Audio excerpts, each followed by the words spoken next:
on your stereo. Don't compare us to anything, this a different scenario. We break records while we pushing the culture forward. Great music and big vibes right in that order. Intellectually petty radio on the stereo. Don't compare us to anything, this a different scenario. We break records while we pushing the culture forward. Great music and big vibes right in that order.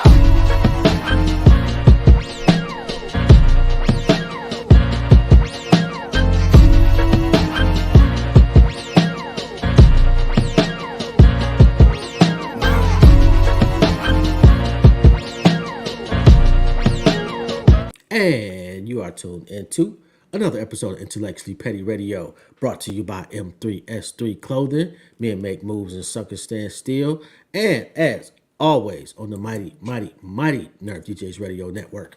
And yo, you already know, man. We only rock with legends over here, and today is absolutely no exception. We got Miss Shar Curry, or better known as Say What She Wants on the gram.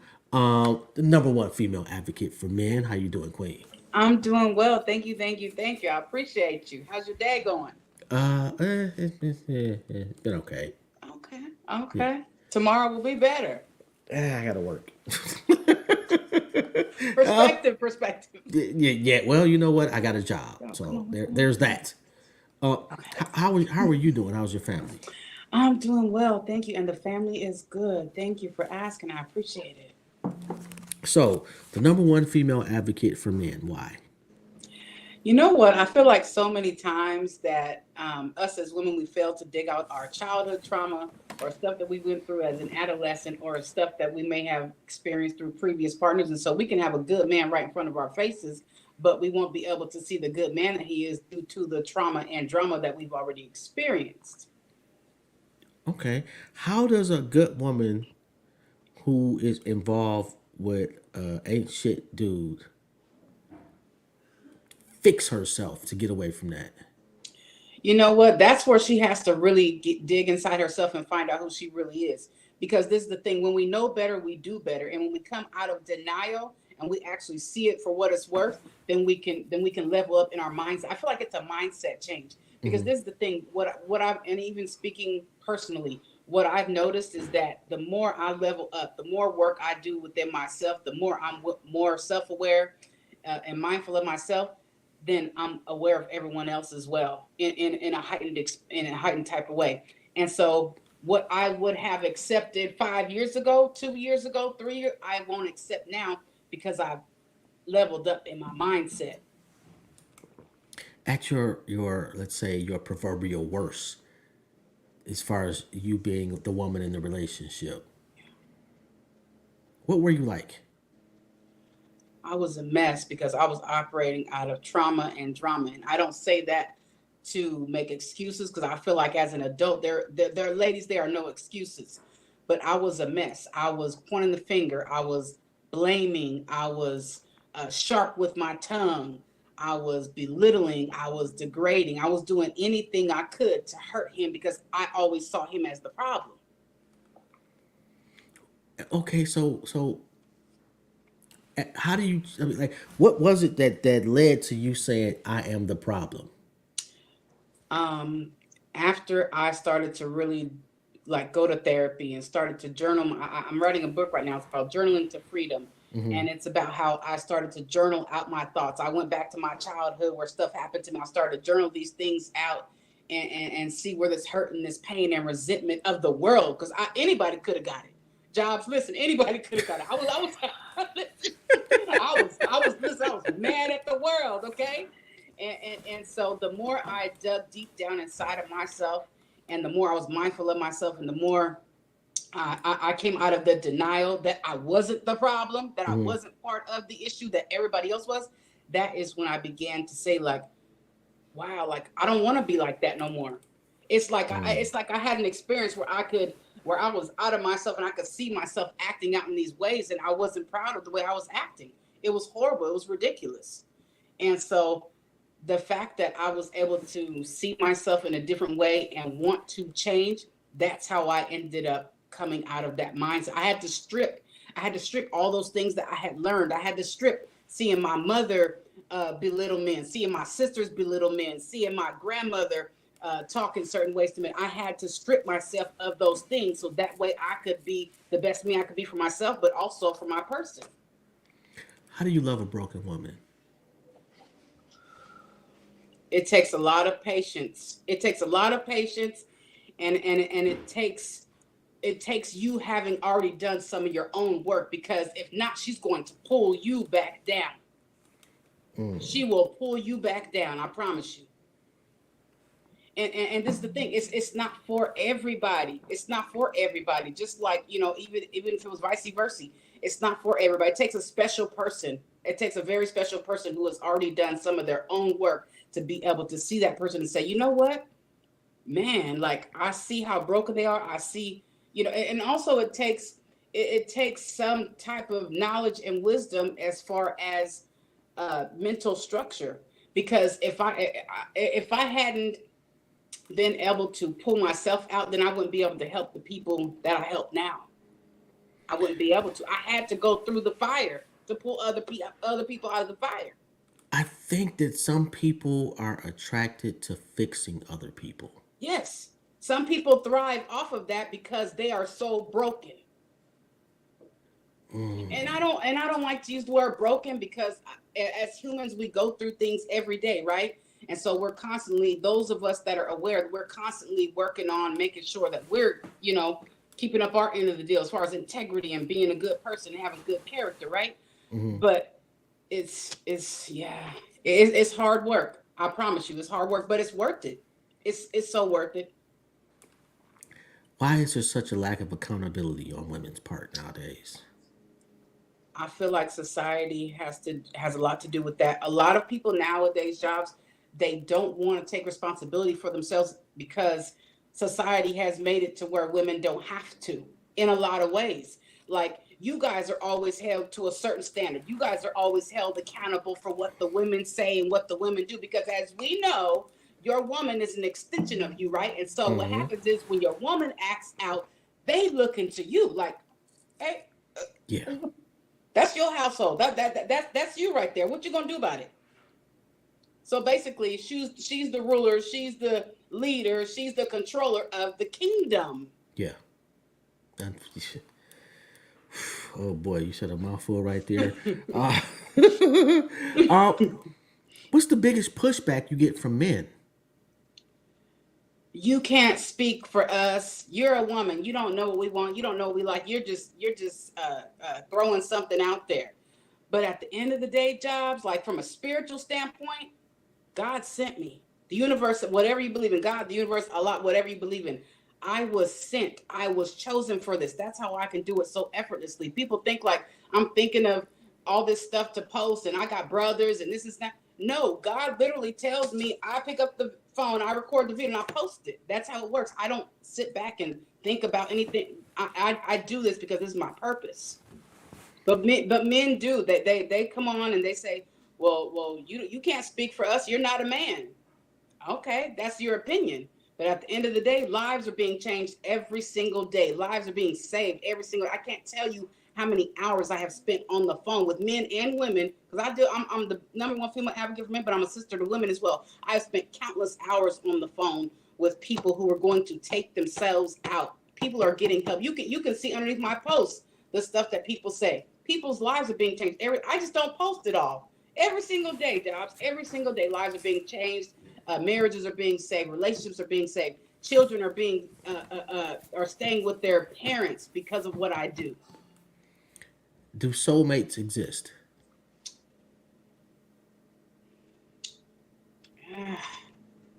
I believe that. I believe they do, but I just had this conversation earlier, something similar. But I also believe that sometimes we can hit a certain plateau, or we have been with someone by default, if you will. Okay, because as far as myself, I was with my ex-husband. I was with him since we were kids. So we were two traumatic individuals that got together, right? So what was going to come out of that? Trauma and drama. Yeah. Okay. And so, were you going to ask something? No, I'm just agreeing with you. So this is the thing. as much as that was my person at the time, it reached this plateau. It served its purpose in my life and my journey, because what happened was I began to do all this work on myself. I began to look inside myself. I began to, do all this work within myself and find myself. And unfortunately, he chose not to. So there was this constant friction, constant friction. You know what I mean? And what I say is, we were two traumatic individuals that got together, and yes, I was doing my work and he chose not to. But at the end of the day, he's still one of the most intelligent men I know, one of the most smartest men I know. He has such a genius mind. I will never take away from the greatness that he is. And that's something I feel like so many times, Jobs, it's like what happens is they think just because you're no longer in congruency with the person that you have to tear them down. And it's not so. You don't have to. Yeah. You don't have to do that. So like I said, like shout out to him, because that was my life partner for so long. And for whatever reason, if things happen how they happen, but he's still always going to be one of the most influential people that was ever in my life, because I learned so much from him. And he's such a genius. He has such a genius mind. Like, seriously. Are y'all Great-hearted person, yet didn't choose to do their work. And so what happens is that there ends up being holds on us in different manners and ways. Are y'all better friends now? Unfortunately, no. I have worked on reaching out, reconciling, and not as far as a relationship, but as far as human to human, person to person. We have children. But unfortunately, he's still upset and bitter that I chose to leave. So no, we're not, unfortunately. That's a hard pill to swallow. It is. It really is.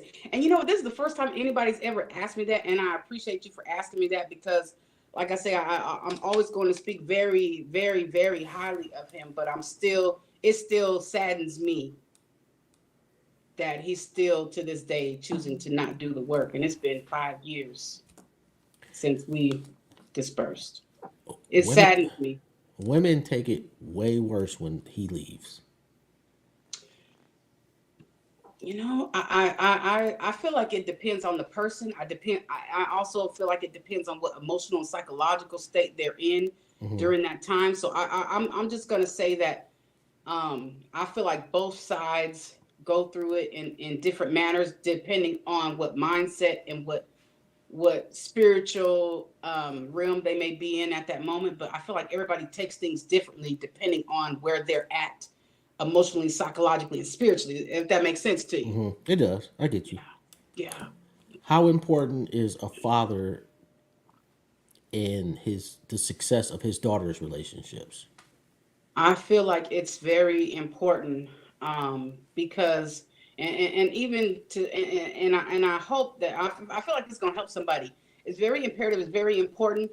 But I feel like so many times as fathers, the fathers get tossed to the side, because they're bringing in most fathers are bringing in the income. They're being the protectors. They're being the providers. But yet the mother is usually there that's mothering them. And so what happens is, I feel like the dad's role as that protector, that provider, that guide, that director, I feel like it gets tossed to the side so many times.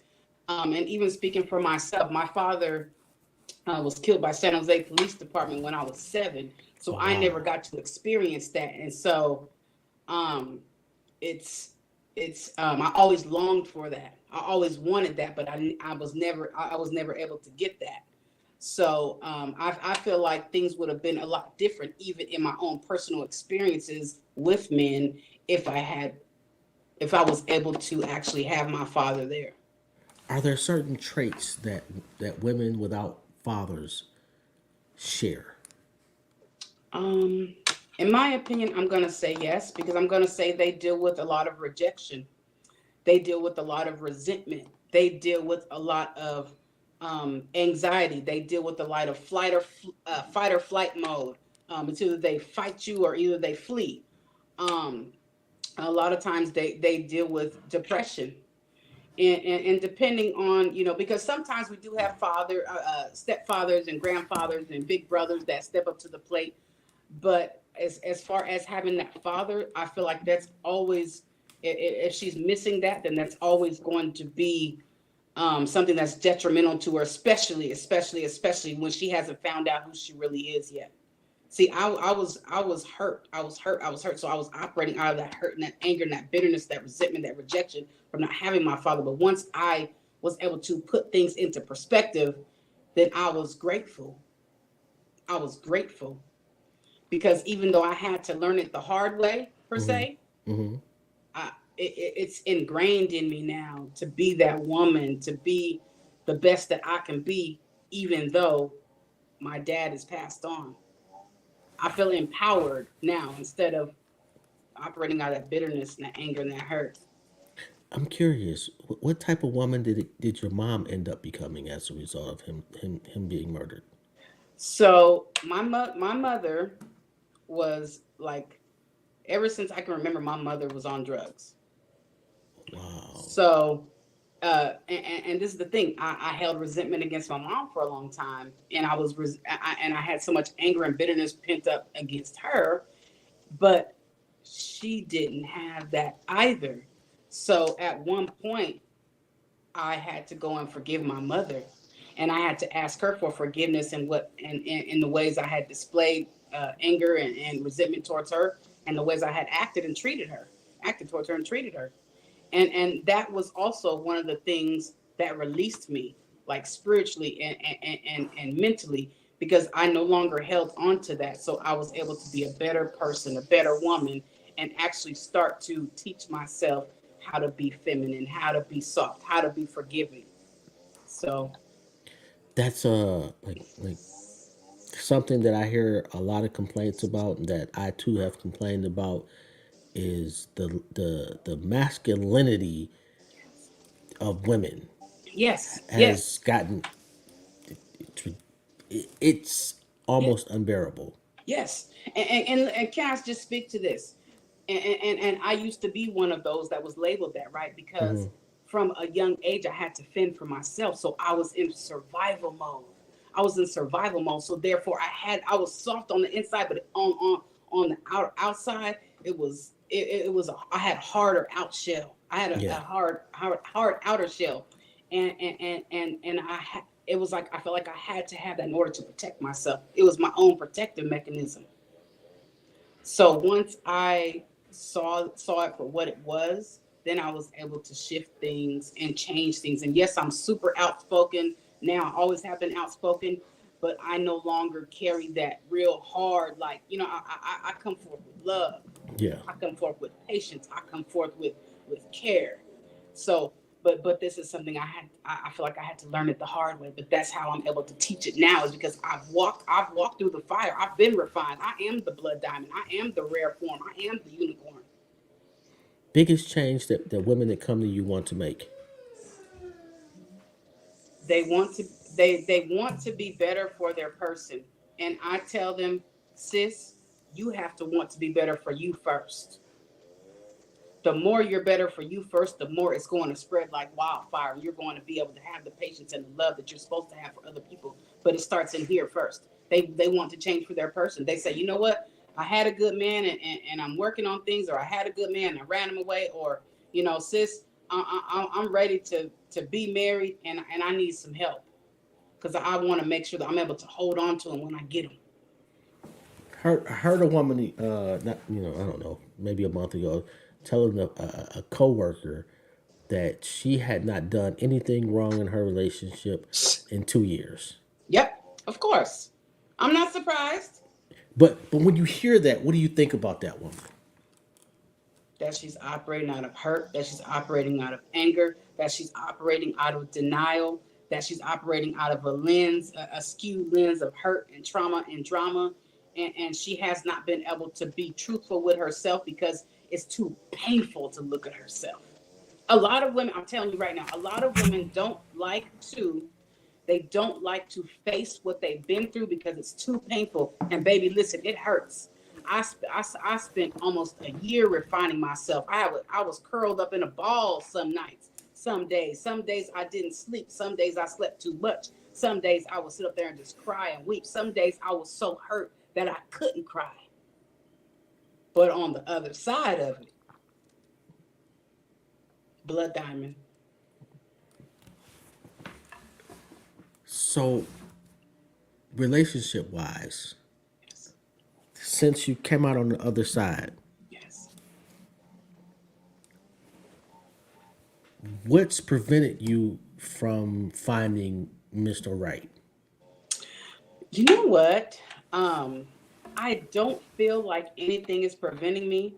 I was engaged a couple of years after the divorce. I was engaged, and my person chose to um, act towards me in violence, if you will. And they Okay. also chose to, we were in a committed connection, and they chose to have someone else in their energy, if you will. And so, um, yeah, so I had to, get away from that, of course. But now it's like, I just moved to Atlanta about 5 months ago. Okay. So now I feel like I'm in a better geographical location because where I moved from in California, I feel like I was at a geographical disadvantage because it was predominantly white people. And I don't date white people, okay? Hey, I'm not mad at you at all. Listen, Like, I listen. It's just not my cup of tea. So, I'm very open now, shall we say, because I feel like I'm in a geographical location where I can meet somebody. Honestly, more important, liking or loving? liking, That's what I say too. liking, yes. Because if I don't like you, because this is the thing, I can love you, but if I don't like you, that means I don't like being around you. I don't want to be bothered with you, and I'm not gonna be able to stomach you. So I feel like liking is more important. I have to Like, like you to, yeah, to care for you and treat you like, oh my gosh, like, oh, it's important. love is more proximity related. Yes, If I'm yes, around you enough, I'm gonna develop some feelings for you. I'm gonna love yeah, you. I'm gonna yes, want, but yeah, liking that gets you through the times where you don't love each other. exactly. And it does, and it does. And can we just say that? Can I just say this really quick? Ladies and to the guys that are listening, please make sure that that you work through things, that you actually use communication to work through things with your person, because so many times all it takes is a decent conversation. Learn great communicational skills. If there's something that you feel like you can't communicate to your partner about, then you need to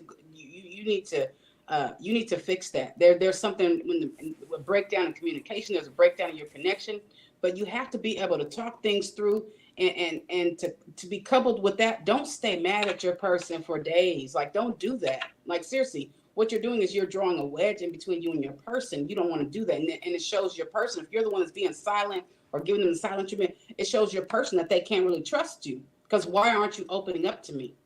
That's why it's imperative to make sure you're digging your stuff out, because when you start to dig your stuff out, that's when you can operate properly. That's when you can really get in there and learn who you are. And that's when you learn how to communicate better. You can put away the childish stuff, like the silent treatment. Oh, Hmm. I'm mad. I'm going to stay mad forever like a little kid. No, we're adults now. So we have to put on our big girl panties and our big boy drawers. We have to really be we have to be mindful about forgiving our person and actually talking things out.